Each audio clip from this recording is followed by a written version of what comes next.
और the deep dive में आपका स्वागत है। आज हम एक ऐसे विचार की पड़ताल करने वाले हैं जिसे हम सब बहुत स्वाभाविक मानते हैं, राष्ट्र का विचार।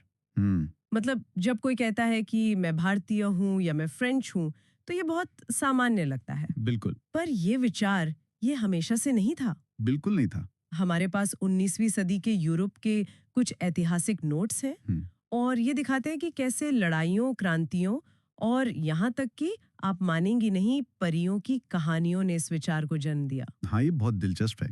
तो आज हमारा मिशन है उस चिंगारी को खोजना जो 1789 की फ्रांसीसी क्रांति से निकली और जिसने पूरे यूरोप में राष्ट्रवाद की एक ऐसी आग लगाई कि पुराने साम्राज्य वो जलकर राख हो गए। दुनिया के नक्शे ही बदल गए। हाँ, दुनिया के नक्शे पर नई लकीरें खींच गईं और हमारी आज की दुनिया की नींव रखी गई। चलिए, तो कहानी शुरू करते हैं 1789 से। फ्रांस में क्रांति होती है। लोग नारे लगाते हैं, स्वतंत्रता, समानता और बंधुत्व।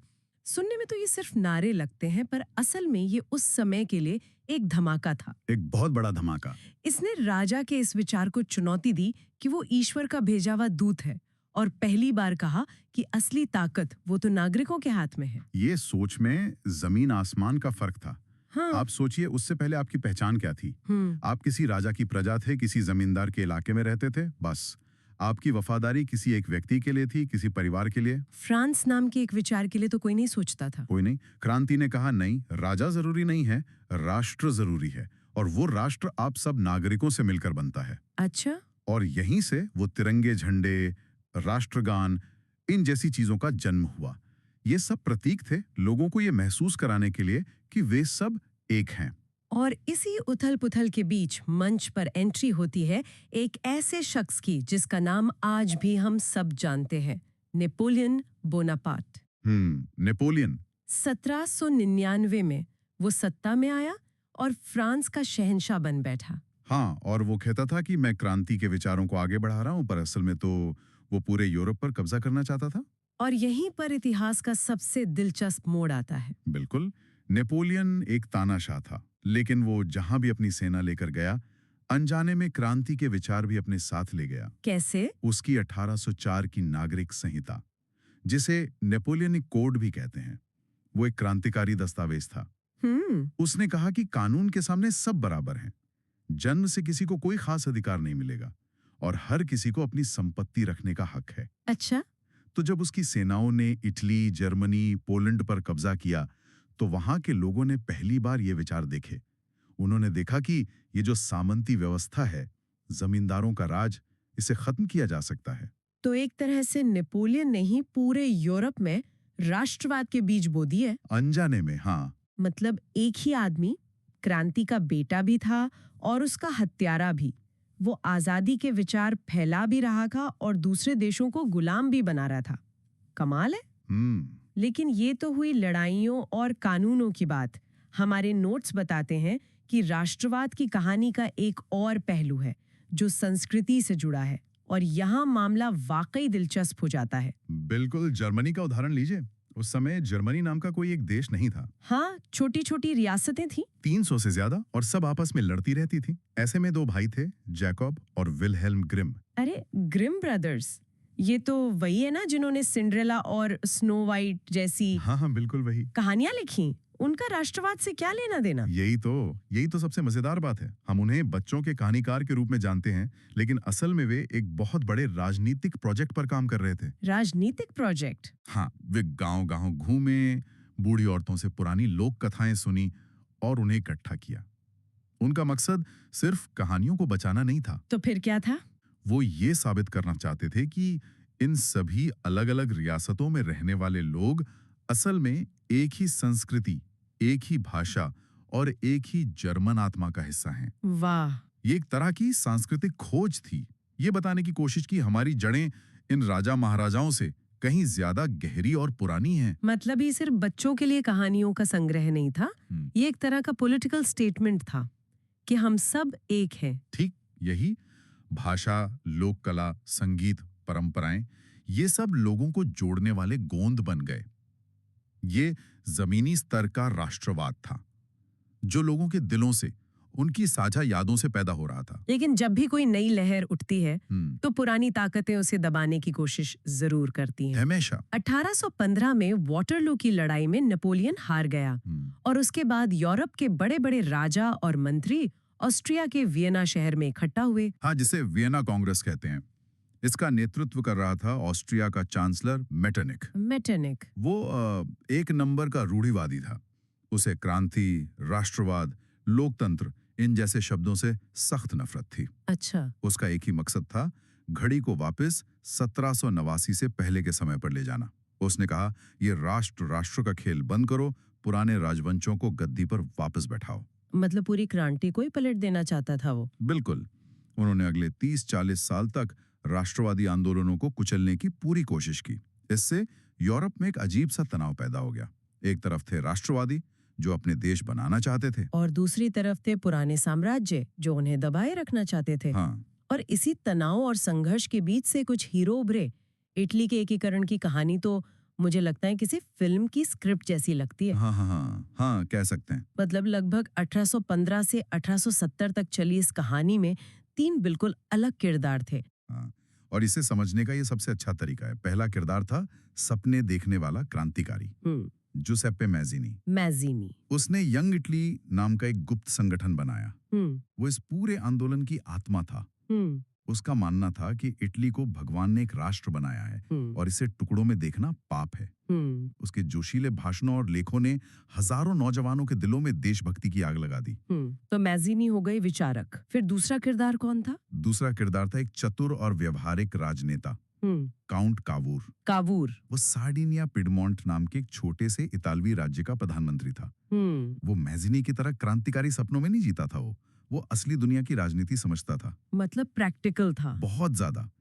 उसने बड़ी चालाकी से फ्रांस से दोस्ती की, फिर ऑस्ट्रिया के साथ युद्ध छेड़ दिया और उसे हराकर उत्तरी इटली के राज्यों को एक कर दिया। वो जानता था कि सिर्फ जुनून से देश नहीं बनता, कूटनीति और सेना भी चाहिए। और तीसरा मुझे लगता है वो एक्शन हीरो होगा।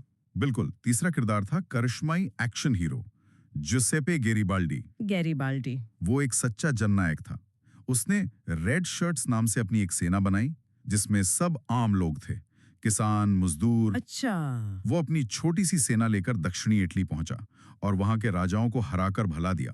लोग उससे इतना प्यार करते थे कि हजारों की तादाद में उसकी सेना में शामिल हो गए। तो एक विचारक, एक राजनेता और एक योद्धा, इन तीनों ने मिलकर इटली को एक कर दिया। हाँ, हालांकि उनके रास्ते अलग थे पर मंजिल एक थी। मैज़िनी ने सपना दिखाया, कावूर ने रास्ता बनाया और गैरिबाल्डी ने उस रास्ते पर चलकर मंजिल हासिल की। बिल्कुल। आखिरकार 1861 में इटली एक देश बना और विक्टर इमैनुअल द्वितीय को उसका राजा घोषित किया गया। 1870 में रोम भी इसका हिस्सा बन गया और उसे राजधानी बनाया गया। तो इटली में ये कहानी थी जुनून, राजनीति और लोगों की भागीदारी की। लेकिन जब हम जर्मनी की तरफ देखती हैं तो वहाँ की कहानी बिल्कुल अलग है। वहाँ जुनून से ज्यादा ताकत का बोलबाला था, है ना? एकदम सही।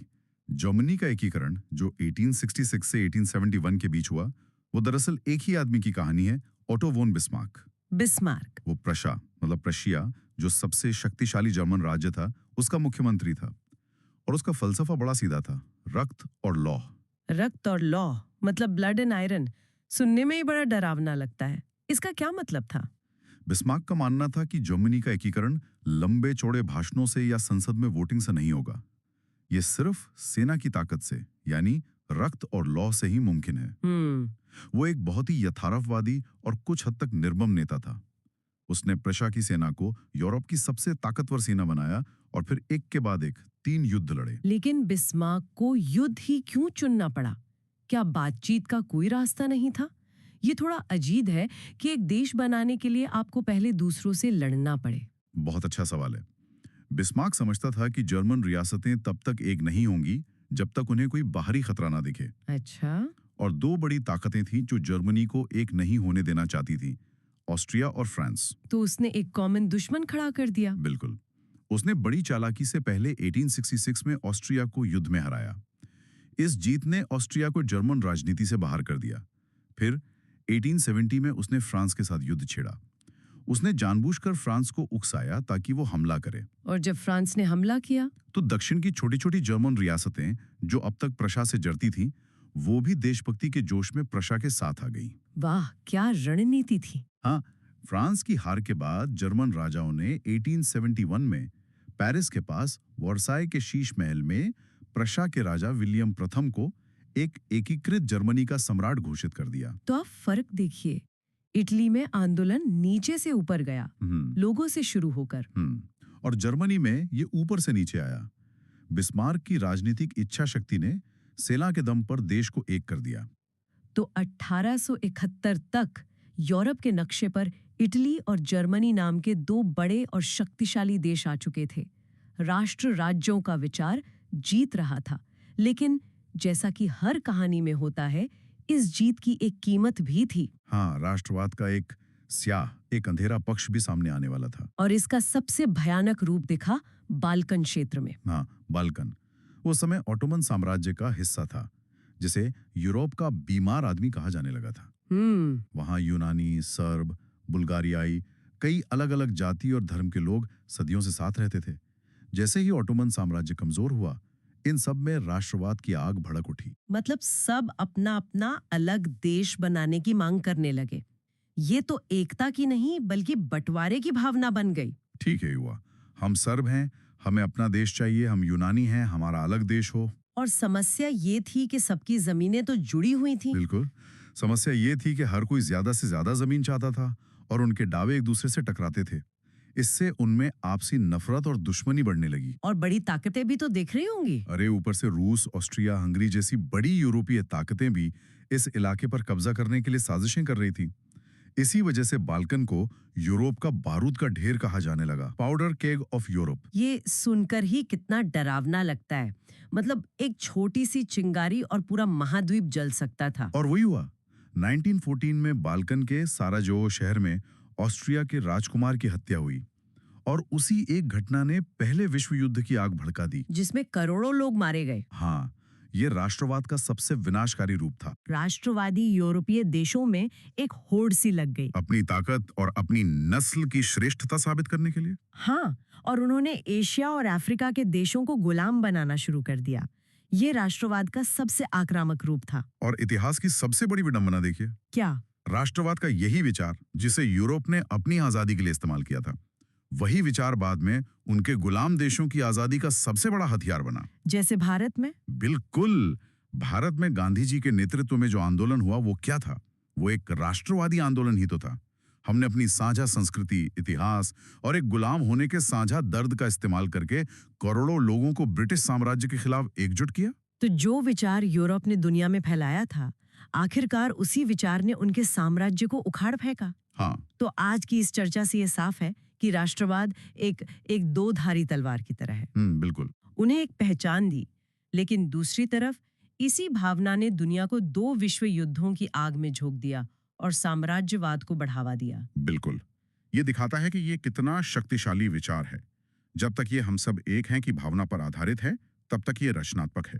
लेकिन जैसे ही ये सिर्फ हम ही श्रेष्ठ हैं और बाकी सब हमसे कम हैं की भावना में बदलता है, ये विनाशकारी हो जाता है। हाँ, ये एकता की ताकत भी बन सकता है और नफरत का जहर भी। इन सभी स्रोतों को खंगालने के बाद मेरे मन में एक आखिरी सवाल उठ रहा है। हाँ, पूछिए। स्रोतों से ये साफ है कि 19वीं सदी में राष्ट्र बनाने के लिए भाषा, संस्कृति, साझा इतिहास, इन चीजों को कैसे इस्तेमाल किया गया, एक तरह से उन्हें गढ़ा गया। ये सोचने पर मजबूर करता है कि आज की दुनिया में जहां हम सब इंटरनेट से जुड़े हैं, जहां लोग एक देश से दूसरे देश जा रहे हैं और जहां संस्कृतियां इतनी ज्यादा घुल मिल रही हैं, क्या हम पारंपरिक राष्ट्र राज्य की परिभाषा से आगे बढ़कर किसी नई तरह की वैश्विक या मिलीजुली पहचान को बनते हुए देख रहे हैं?